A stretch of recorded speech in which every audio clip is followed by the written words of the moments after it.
దేశంలో బ్యాంకులను అప్పు చేసి ఆ తర్వాతన విదేశాలకు పారిపోయినటువంటి విజయ్ మాల్యా ఇప్పుడు కీలకమైనటువంటి స్టేట్మెంట్ ఇచ్చుకొచ్చాడు.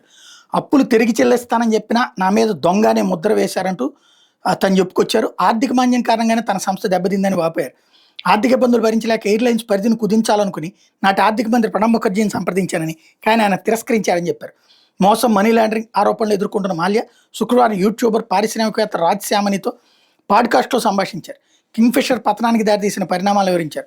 2005లో ప్రారంభమైన కింగ్ఫిషర్ ఎయిర్లైన్స్ అంతకాలంలో నాణ్యమైన సేవలతో మంచి పేరు తెచ్చుకుంది. 2008 వరకు మా కార్యకలాపాలు సజావుగా నడిచినాయి. ఆ ఏడాది ప్రపంచవ్యాప్తంగా ఆర్థిక సంక్షోభం ఏర్పడింది. దీంతో సమస్యలు చుట్టుముట్టాయి. ధన ప్రవాహం నిలిచిపోయింది. రూపాయి విలువ క్షీణించింది. ఆర్థిక వాతావరణం నానాటికి పతనావస్థకు చేరడంతో ఎయిర్లైన్స్ కార్యకలాపాలు కుదించడానికి అనుమతి ఇవ్వాలని అప్పుడు కేంద్ర ఆర్థిక మంత్రి ప్రణబ్ ముఖర్జీని కలిసి అభ్యర్థించాను. విమానాల సంఖ్య తగ్గిస్తాను, ఉద్యోగులను తొలగిస్తాను, కంపెనీ పరిధిని కుదిస్తానని కోరాను. ఆయన తిరస్కరించారు. కార్యకలాపాలు కొనసాగించాలని బ్యాంకులు సహకరిస్తాయని చెప్పారు. కింగ్ఫిషర్ సంక్షోభానికి అదే నాంది. ఆయన తప్పుడు సలహా ఇచ్చారు. సంస్థ పనితీరు సరిగా లేకపోవడంతో బ్యాంకులు రుణాలు ఇవ్వడానికి నిరాకరించినాయి. దీంతో ఆర్థిక సమస్యలు తీవ్ర రూపం దాల్చాయి. చివరకు విమానాలన్నీ నిలిపేశాం. ఆర్థిక అవకతవకల మీద స్పందిస్తూ బ్యాంకులు డబ్బులు తిరిగి చెల్లించాలని సదుద్దేశంతో 4 సెటిల్మెంట్ ప్రతిపాదనలు వాటి ముందు పెట్టాను, కానీ అవి తిరస్కరించినాయి. బ్యాంకుల్లో పారదర్శకత లేదు అని విమర్శించారు. 15 సార్లు జ్ఞాపకం చేసిన తన అకౌంట్ స్టేట్మెంట్ ఇవ్వలేదన్నారు. తాను చెల్లించాల్సిన మొత్తం రుణాలు 14,131 కోట్లకు చేరాయని పార్లమెంట్లో ఆర్థిక మంత్రి ప్రకటన చేశారని చెప్పారు. తాను 9,000 కోట్లు బకాయి పడినట్టు మీడియాలో వచ్చిన కథనాలతో ఆయన విభేదించారు. తాను తీసుకున్న అప్పు 6,203 కోట్లు మాత్రమే అన్నారు. అప్పు పడిన దానికంటే ఎక్కువ చెల్లించినా తన మీద దొంగ అన్న ముద్ర వేశారన్నారు. టీవీ యాంకర్లు తాను పరారయ్యారని అన్నారని, కానీ తానేం పారిపోలేదని మాల్యా చెప్పారు. 2016 మార్చిలో నాటి ఆర్థిక మంత్రి అరుణ్ జైట్లీకి సమాచారం ఇచ్చే జెనీవా వెళ్ళానని, రుణాల సెటిల్మెంట్కి బ్యాంకులు సంప్రదింపులు జరిపేలా చేయాలని విజ్ఞప్తి చేశానని చెప్పారు. జైట్లీ నేను కలిసిన విషయం మీడియాలో రావడంతో ఆయన తొలుత ఖండించారు. అయితే ఓ కాంగ్రెస్ ఎంపీ మా ఇద్దరిని చూసి మీడియాతో మాట్లాడడంతో జైట్లీ మాట మార్చారు. క్లుప్తంగా మాత్రం మాట్లాడుకున్నాం, సమావేశం కాలేదని చెప్పారు. అయితే నేను నేరస్తుని కాదు, విదేశీ భాగస్వాములను సమన్వయం చేసుకుని రుణాలు చెల్లించాలని భావించాను.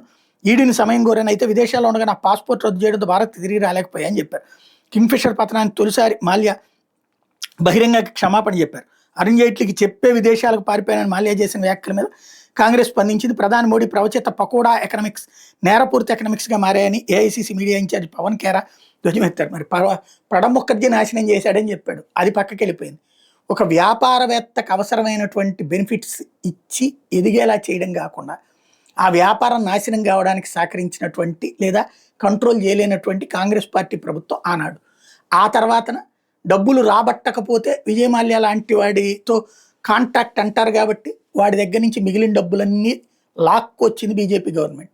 దాంతో ఆ వ్యాపారమే మునిగిపోయింది. ఇది ఇక్కడ అసలు తేడా. తప్పు చేసింది కాంగ్రెస్, సరి చేసింది బీజేపీ. నిలదీస్తోంది కాంగ్రెస్ పార్టీ తన తప్పుని కవర్ చేసుకుంటూ. ఎంత పెద్దది ప్రణబ్ ముఖర్జీ గురించి చరిత్ర చెప్పినా కూడా సిగ్గు, శరం, నీతి నియమం లేనటువంటి దిక్కుమాలిన ప్రచారాలతో బ్రతికేసేటటువంటి దరిద్రం ఇది. రెండవది, ఇక్కడ కింగ్ఫిషర్ యజమాని విజయ్ మాల్యా తను చేసిన పెద్ద తప్పు ఏంటంటే నెంబర్ 1, విలాసవంతమైన జీవితం గడుపుతా ఈ వచ్చినటువంటి అప్పులు తీసుకున్నటువంటి డబ్బుల్ని అడ్డదిడ్డంగా ఆ క్యాలెండర్లకి వాటికి కోట్ల రూపాయలు దుబారా చేశాడు. విలాసవంతమైన జీవితం ఎంజాయ్ చేసేసాడు. దాని కారణంగా సంస్థ నష్టాల పాలైంది. ఎక్కువగా సంస్థకి సరిగ్గా మెయింటైన్ చేస్తే ఆ ప్రాబ్లం వచ్చి ఉండేది కదా. నెంబర్ 2, క్రికెట్ జట్టును తీసుకున్నాడు. ఆ క్రికెట్ జట్టుకు ఆ టైంలో ఐపీఎల్లో నష్టాలు తప్పించి లాభాలు లేవు. ఇక్కడ నీకు ఇచ్చిందేమో విమానాలు నడపని, ఈ డబ్బులు తీసుకెళ్ళి దానికి తగలేశాడు. ఈ రెండిటి వల్ల జరిగిందని అతను నిజం మాట్లాడు. మనకి సరిగ్గా మాట్లాడుకుంటే అది అసలు వాస్తవం.